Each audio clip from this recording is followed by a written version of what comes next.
Hey there, thinkers! Welcome back to Critical Hit. My name is Est, and well, folks, buckle up for the drama train because it's arrived at the Alyssa Mercante and Vara Dark station once again.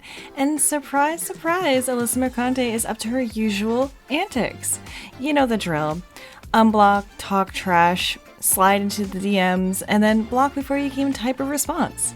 Wait a few weeks and she'll rinse and repeat, because obviously that's what totally sane people do. It's almost as Alyssa has a playbook titled How to Be Petty 101. First she unblocks Vara, spews some insults, and then promptly blocks her again to avoid any sort of comeback. It's a delightful cycle of immaturity that only she seems to think is productive. Then, just when you think it's over, she pops back up to start this whole charade again. Seriously, Alyssa, have you ever heard of getting a hobby? And let's not forget doing all of this while claiming she is the epitome of normalcy. It's wild. Never-ending carousel of craziness. I have a few things to go over, but before I do, I have a small request. If you're new here, subscribe to our channel, smash that like button, and ring the bell to be notified for our next video. This really helps appease the YouTube algorithm gods, so we thank you. Now, let's get into this. So this absolutely crazy person who goes around claiming that everyone else is abnormal and that they're stalking her and doing whatever her delusional mind concocts. Meanwhile, she's busy targeting Vara Dark, and let's be real here, her denials are as bad as convincing as a toddler's alibi. So let's dive into this drama courtesy of smashjt.com. It says, in the so-called heated arena of video game journalism, and trust me, we're using that term very loosely, Alyssa Mercante is once again at the heart of controversy. Alyssa set her sights on fellow YouTuber Vara Dark, a rapidly rising and wildly respected content creator. Yes, a shout out to Vara Dark, her channel is skyrocketing, and guess who deserves the credit? Our resident psychojournalist. It's truly entertaining to watch. Now, here's the best part. The more these wannabe cancel warriors try to cancel, harass, and attack someone, the more it backfires dramatically. Only one side ever wins this little exchange, and it's always the YouTubers. And why? Because every time they sling mud, it just makes YouTubers more popular. As much as they despise us, they secretly want to be us. They lack the personality, patience, and drive to run their own show, so they resort to petty drama instead. It's like watching a bunch of frustrated high school kids who never got their popularity complex. They just want to be YouTubers so badly, but instead of putting in the work and creativity required, they just sit there throwing tantrums and hope it sticks. Oh, it's hilariously straightforward, really. They're watching YouTubers thrive, build their own brands, and having a blast doing it. And it's driving them absolutely insane. They lack the charisma to attract an audience, the stamina to turn out content consistently, and the guts to strike out on their own. So what do? They resort to tearing us down, that thinking it will somehow lift them up. Well, spoiler alert, it won't. They call us grifters, but the irony is they can't make anything on their own. They're stuck working for someone else because they don't have the confidence nor the ability to run their own business, which is exactly what a YouTube channel is. We're out here running our own shows, being our own bosses, while they're stuck at their dreary 9-to-5s, seething with envy. I mean, it's almost funny, really. They want to be YouTubers so badly, but they don't have what it takes. No personality, no patience, and no willpower. They'd rather sit on the sidelines slinging mud and hope some of it sticks. But, newsflash, it's not going to work. All they're doing is giving us more material, more content, and more reasons for people to tune into our channels. So let them keep trying. Let them keep calling us grifters. At the end of the day, we know who's really winning here. And we're out here building something real, something that we own. Well, they're stuck working for someone else, dreaming of what they'll never have. And Miss Drama Queen over there is too busy cozying up to Kotaku and their gender-bending overlord Carolyn Petit, whom I suspect spends more time in Alyssa's DMs than on actual journalism. shedding some light on the shady side of Alyssa's social media antics in the gaming world. Meanwhile, Vara Dark, renowned for her articulate takedowns, seems to have hit a nerve with Mercante. It all started with a challenge from Alyssa, who promptly bitched out when things got real. But oh no, the drama doesn't end there. Now, let's dissect why Melissa Mercante deserves a front row seat in the Hall of Drama Shame. She goes full Frosk 2.0 on a public stage, brandishing threats like a sword, challenging anyone with an earshot to step up and face her. But when someone finally takes her up on it, what does she do? She pulls a classic bitch move and runs for the hills. It's not just pathetic, it's a monumental fail in the art of backing up one's big talk. Once you've showcased that kind of level of drama, and then bailed when the spotlight gets too hot, there's no PR spin that can salvage your credibility. Sorry, Alyssa. But when you dish out threats like it's a buffet and then scamper off when someone takes you up on it, you've officially hit rock bottom. Oh, here we go again with Alyssa Marante, the drama queen extraordinaire. She's out here playing the victim while trying to stir up controversy for her dwindling spotlight. Classic move, right? She's like, oh, fight me, physically, and then backs out fast in the cat in a bath when someone actually takes her up on it.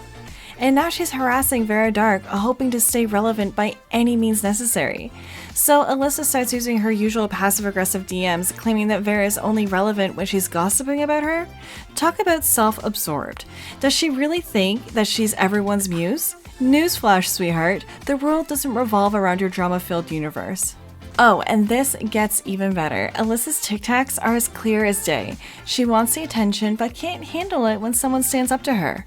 When sponsors come knocking for a showdown, suddenly she's got a million excuses. Pathetic.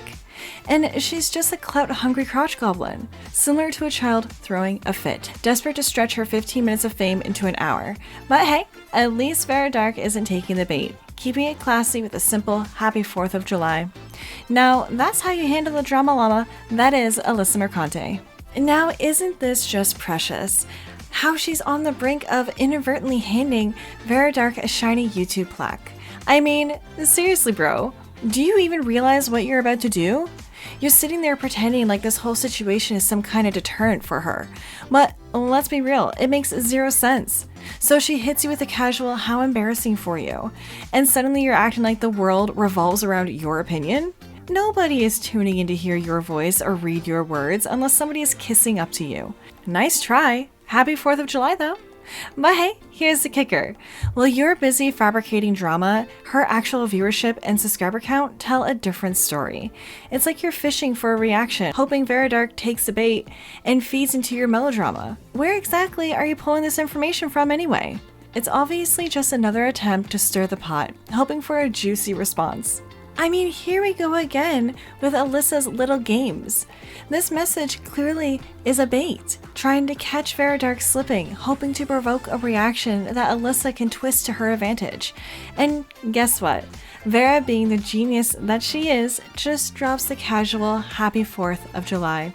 It's a simple, understated response that cuts through Alyssa's attempts at drama like a knife through butter. Instead of taking the bait and escalating the situation, Vara keeps it cool and collected, which must be driving Alyssa up the damn wall.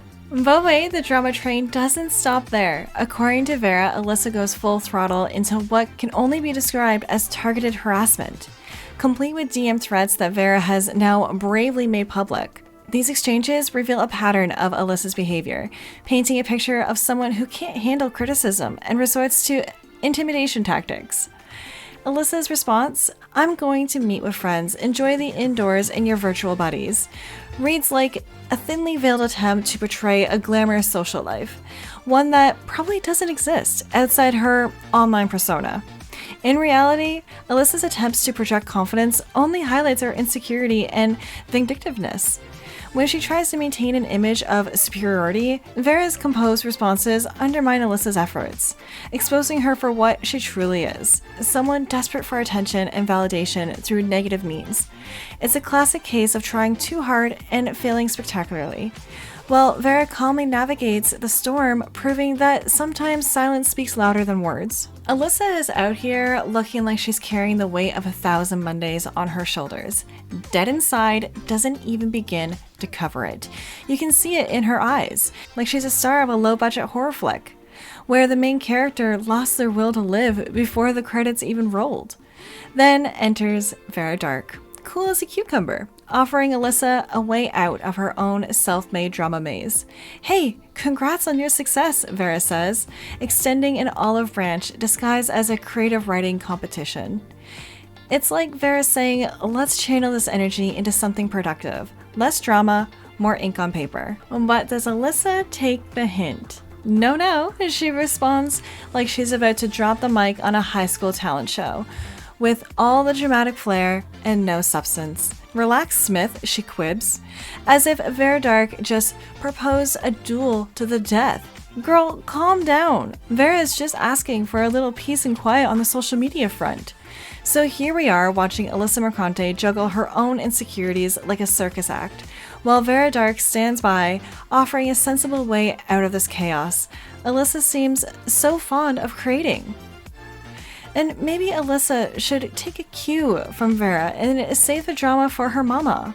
Or better yet, for a therapy session. Ironically, Alyssa Mercante is at it again, dishing out threats like they're going out of style. She's playing the classic game of "I'm not threatening you, I'm just giving you friendly advice," while totally ignoring the hypocrisy of it all. You bet if someone dared to send her a message like that, her Twitter feed would be blowing up with cries of victimhood, faster than you can say drama queen. But no. When it's Alyssa doing the advising, it's all above board. Right? Her message reeks of ominous undertones, basically saying back off or else, but she'll swear it's just a casual suggestion. Vara Dark, on the other hand, has the audacity to take these exchanges public, to not stir the pot, but to shine a bright line on Alyssa's unacceptable behavior. In a classy move, Vara pointed out, while criticism is fair game, threats are not cool. Alyssa, maybe take a page out of Vara's book next time and think before you DM. Now, isn't this just precious? Vara Dark with her effortless takedowns has Alyssa Mercante spinning in circles like a lost pigeon in a park. 3 exchanges, 3 victories for Vara. Talk about a knockout. So hats off to Vara Dark for schooling Alyssa. And let's be real, we all can't wait for Alyssa's next dramatic implosion because, they hate the spotlight but keep stumbling in it. It's the YouTube magic, where we call out the clowns and watch them juggle their own mess. However, those are my thoughts on this. Are you on Team Vara or Team Alyssa? Let me know your thoughts down in the comments below. If you like this video, subscribe to our channel, smash that like button, and ring the bell to be notified for our next video. As always, my name is Est, and I'm signing off now. So thank you for watching, and I'll see you in the next one. Toodles!